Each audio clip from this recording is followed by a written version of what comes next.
if you figure out what's on John's back for a tattoo, if you see these little, if you go back in John Wick 4, there's a whole other story being told in graffiti. If you go back and actually read and decipher all the Latin, Italian, and French and Arabic graffiti on the walls behind them, there's a whole other story going on. John Wick 4 is amazing. I binged the first 3 the night before I saw John Wick 4, and it's so good. Why did you do that to yourself? I wanted the full experience. That's a pretty full experience. It was super fun. I have no regrets. It's a lot of headshots, Kim. Yeah. I feel like I was just used to it by the time I got to the second one, though, so it worked. That's good. That's good. That's interesting. I loved John Wick 4. I thought the entire story arc was amazing. The action was phenomenal, and I love the world building you do. But I was curious, how did you know this was the right time and way to kind of end John Wick's quest? Every director I've worked for or worked with or talked to, they'll have their thing. They'll, how they develop, how they do things. I'm a very much, I don't know, kind of, you got to feel it and you got to see it in your head before I commit to something. I'm kind of notoriously slow in the industry for developing and getting there. I take a lot of time to develop. We do it a little different on John Wick. We just don't get a script and we're going to go make this and this is going to be great. We sit and we write set pieces, then we'll write a sequence. We'll write all these bits and pieces and see if they start fitting like Legos, right? We'll start fitting them together. Sometimes it makes something good. Sometimes it doesn't. Keanu and I, since the very beginning, I'm sure you've heard the stories. After we finished the first one, my co-director at the time, Dave Leitch, and I, we thought we'd never work again. It was at the time of all the Bourne movies had come out, Taken had come out. It was a big time for shaky cam and fast editing, and we wanted to try something different. And we had finished the first John Wick, and in comparison to all the fast cutting and shaky cam, our action seemed very, very slow because it was the long takes or what you see now. And we got a lot of pushback from other people within our circle going, it's so slow. Can you cut out so many headshots? Why does he have to reload? This is really slow. It's not a lot of energy. The world's too weird. Basically, everything that we like about it now was kind of different at the time. So anyways, cut to much later. You try to, when you're directing, you try to see the movie in your head. You try to get, okay, I have this much money, I have this much time. And then you get greedy, right? All directors are greedy by nature. They want to get as much stuff as they can in that movie. And by the third one, it was supposed to be this little thing and it grew and it grew. Then I got to go here and I want to go to Morocco and I want to do it. And it kind of grew. So it ended up getting to the point where we couldn't fit all the story I want. We had some of the ideas from John Wick 4 in that. And it just felt like where we ended that movie was a good time to end it. And Keanu and I had figured, well, John Wick 3 was our last one. We got lucky. People liked the movie. We felt that we had done pretty good. And we're like, when the movie came out, we're like, thank God everybody liked it. That took a lot of work to get done. We're just happy that, people enjoyed the movie. So we're like, that's it. We're done. Cut to a couple months later, we opened John Wick 3 in Japan. And we're there and we're sitting at the Imperial Hotel. They have a great little whiskey bar there. And we're sitting and we're talking about how fun the movie was. We hadn't seen each other in a while, so it was good to see each other again. And we started thinking, and we just, again, it's one of those human things. You're like, I really wish we woulda, coulda, shoulda done this. And it's like, look, we really love the character. I love making the movies. I love Keanu. I love my crew. I'd make John Wicks for the rest of my life, but I knew they'd be good. It's just a fun experience. It's challenging. It's fun. It's the kind of movies I'd want to see. And Keanu and I both felt like, we didn't do our best. Like we didn't send John Wick off to our best. And we felt a little broken up about that. We felt like, we could have done, we could have done better. So we started thinking about, well, there's only one way we'd go back and do a fourth one because, in film history, fours, lucky enough to get get 3 good ones. To get 4 is almost unheard of. No one's ever really done it. So we're like, okay, the only way to do it is we give John we want to say goodbye. What's the best way to say goodbye? Well, we got to redeem him. We got to kind of make him a good guy. We got to have his friends. We got to tie up all, how do we, and we just started thinking about that. And it literally took about, because of the pandemic, which actually, unfortunately, worked in our favor. We had about a year and a half to get the story down before we started shooting. And somewhere it was right around, the first year hadn't gone so well. We had like 3 or 4 different versions of the script and they weren't They weren't nailing it. We'd read them and go, I'm bored. I don't like it. And we had done a bunch of scouts. We knew the pieces and the cities we wanted to go to, but it didn't quite click. And it wasn't until really about Christmas of that year where we took a break and we brought in a friend to help do one more pass on it. And it kind of clicked. And it kind of made us sad at the end. And we could hear the music and we knew what we want to do. And that's when it kind of made sense. So, in a very long winded answer to your question, it really wasn't until it landed in that version of the script, literally less than 5 months before we started shooting, it felt right. That's all I can say. Like, I wish I could tell you I thought it was amazing. Oh, this is our plan. But nothing really felt right till you read it and you could see it. And me and Karen both looked up and smiled and you could feel yourself getting choked up. We're like, yeah, we're going to send this guy out. And that's when it made sense. I love the ending. It feels like a samurai movie ending. I thought it was so. That's kind of what we're going for. Yeah. So that's good. Thank you for that. That's good. Yeah. One of my favorite parts of John Wick is the world building. I think it's one of the best examples of world building, especially original world building that we have, because it's not overly explained. You kind of drop us in and we get to learn these pieces. What was the inspiration for this criminal underworld that you created in the first place? It's a couple different things, Caitlin, actually. Thank you. That's a very nice compliment. That's very nice of you. Personal experience. One, as a stunt performer, I spent, almost 15 years on the road, on different cities, living in hotels, just trying to, 4 or 5 months at a time, different cities, different hotels. So concierges and hotels, you're just into that hotel world for a long time. And we'd always show, what if there was a hidden world within a hidden world? And that was one thing. Two, I'm a huge Tolkien fan. I love fantasy. I think sci-fi and fantasy, whether it's Blade Runner, Philip K. Dick, or whether it's Tolkien with Lord of the Rings or The Hobbit. There's all these great mythologies, right? Like you've probably heard. I'm super big into Asian, especially Japanese mythology, and Greek mythology, Greek or Roman mythology, depending on how you look at it. I'm big into the tales of Odysseus and the Iliad, and all Homer stuff, and I'm big into all the Greek gods and their great stories, whether it's Orpheus or Odysseus or obviously Sisyphus. And we kind of take themes from that and go. And at no point, if you read like the Odyssey or anything like that, like they're not overly explaining, they're just taking you on a journey. And that kind of comes through the next thing, which I think does it even better than Hollywood, is like the video game world, because and I don't mean in the actual playing of it or the action or anything. It's just they drop you in the middle of a game with very little instructions, right? It's just how to move the paddle. They land you in it. And part of the experience, why everybody loves the game so much, especially the fantasy games, is you have to go through it and discover it yourself. I took you right now and dropped you in a city, which has happened to me hundreds of times. Dropped into a city I've never been before. And now you got the weekend off going, okay, what do we do? You can either stay in your hotel room and watch, Netflix, or you get out and you just start walking, and then you discover stuff. But once you discover it, it's yours.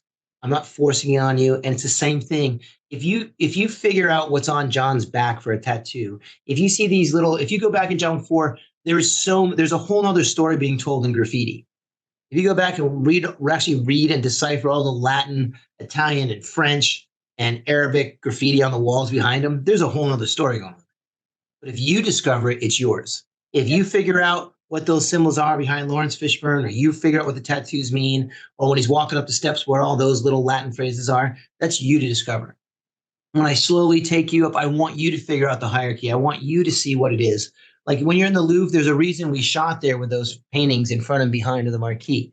Like they all say something very, very important to the story. And I was a big fan of that, of exploring, of learning and figuring things out and doing my research. So the movie should exist on two levels, right? There's the, hey, it's Keanu Reeves acting with Ian McShane, trying to fight Donnie Yen. And if you just don't want to think, there's cool kung fu and gun stuff, right?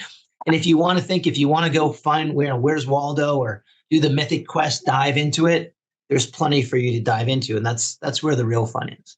So how we kind of did that was just take that mentality and go, look, there's the movie with all the depth that we want to like and see, and then there's something for everybody. So hopefully people watch it in 5 years and still discover stuff and, make it their own. That's all. And you do such a good job of like introducing these little corners and other characters without like info dumping, basically. Are there any that you really would want to explore more? Because we have it expanding with like the Continental and Ballerina, but I was Oh, curious if yeah. there were others. There's no one we put into these things that don't interest me. Like I know they're all like, whether you want to call them supporting cast or ancillary characters. There's nobody I try to put in, especially in number four. 'Cause again, just for your people out there, like a director's not a director's not a director, and it would be hard for me to be the same guy directing one, two, three, and four. Like one was my first one, four is literally 9 years later, and I've been doing everything I can to be better. Just like yourself, we try to get better every day. So you have to build into the factor that you're trying to expand. So first movie was my first one. A little rough. I look back and go, I'm very proud of it, but at the same time, oof, geez, hope I won't do that again. And you learn a lot about how to tell story and build characters, so you try to get better as you go. And then obviously the first one we never thought was going to be more than the first movie. So not a lot of thought went into the depth. By the third movie, now my head is completely John Wick. Like I'm thinking about every person I see in the street, every restaurant I go to, every martial art guy I meet. That's a story. Like I'm trying to, so you kind of grew as a storyteller. So I tried in number four to do what I should have probably done all along, was every single character in it should be interesting enough that I take it from Sergio Leone. If you look at the opening of Once Upon a Time in the West, there isn't one little cowboy because of the faces and the looks that you didn't want to know the backstory. Like you want to know who everybody was. Like that would be an interesting story. So I took that in the fourth one and went, no matter who you meet, you'd want to know more about them. Yes. And that's kind of the attitude we took. So, for me, Rena's character, Akira, I would love to see. I would love the Bowery King to see what goes on more in that world. I'm fascinated by the homeless world there. I love Donnie Yen's character. I'd like to see what made him him. I even would love to see Shamir, the tracker with the dog. I miss Halle Berry's character. I want to see that. Did Common survive the second movie? Did he come back out of retirement for that? I'd like to see the adjudicator, Asian Kate Dillon again. Like there isn't a character I really put in these. TikTok man, Sudeikis,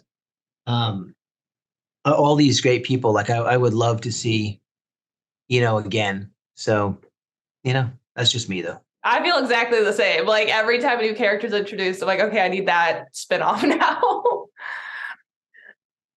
Yeah, no, they're great. And then, so I also like, I'm very excited for Ballerina because we get to meet an entirely new character, which is very exciting.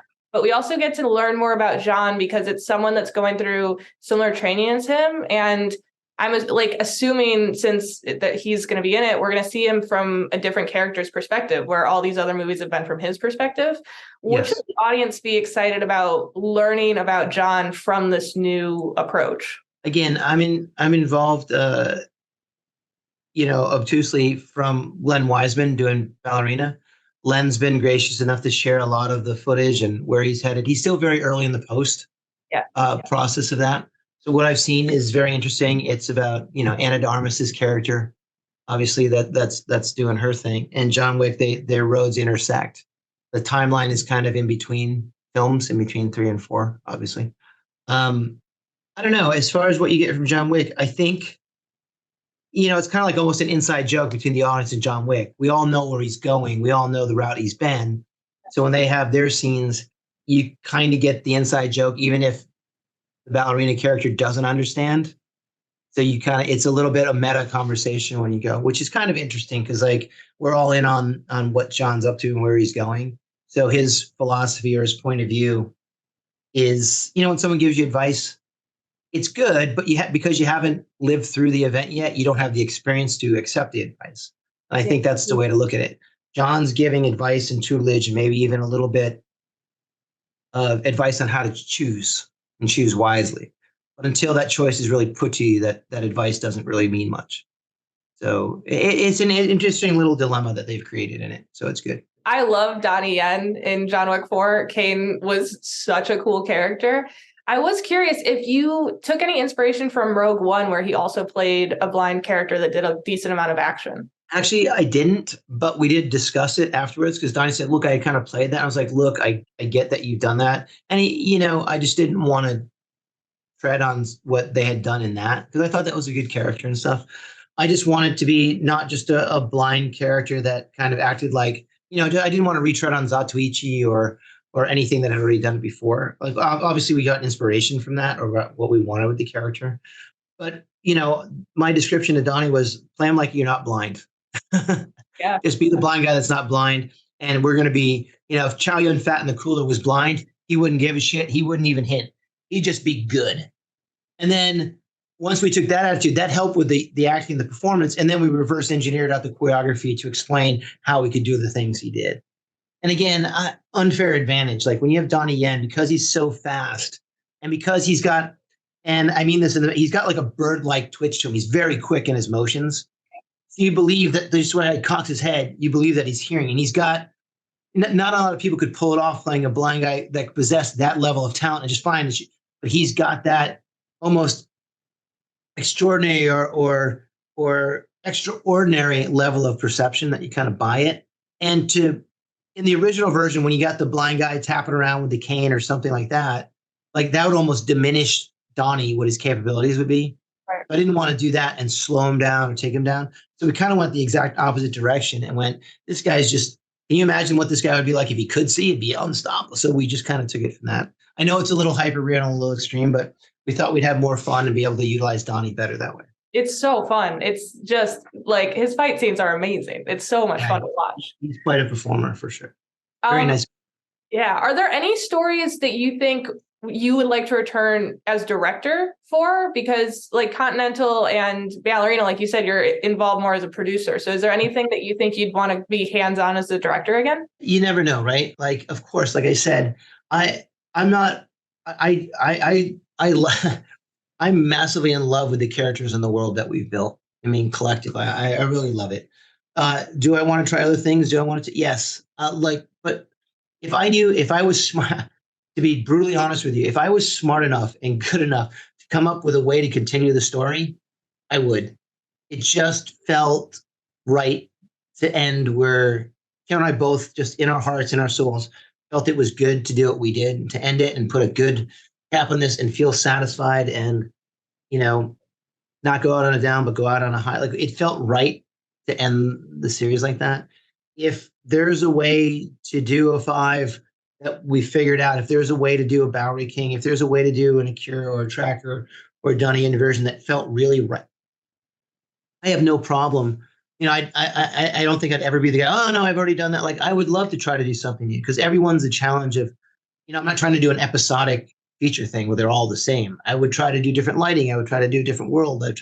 You keep trying. And I think I'd find great interest and satisfaction in that. I just haven't thought of it yet.